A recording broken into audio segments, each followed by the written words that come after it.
అవును, ఎవరైతే దేవుని వాక్యము వినాలి, వాక్యము ధ్యానం చేయాలి ఆశ కలిగి, ఎవరైతే జీవము కలిగిన దేవుని మాటల మీద తృష్ణగొని ఆశ కలిగి, ఆసక్తి కలిగి, ఆసక్తితో దేవుడి దగ్గరికి వచ్చి ఆసక్తితో వింటారో వారికి ఇంకా 4 మాటలు చెప్పాలి అని ఆశ ఉంటుంది. హల్లెలూయా.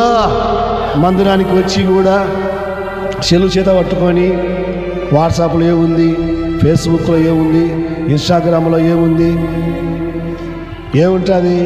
లోకంలో ఉన్న చెత్త, లోకంలో ఉన్న చెదారం ఉంటుంది, కానీ ఇంకా ఏమి ఉండదు.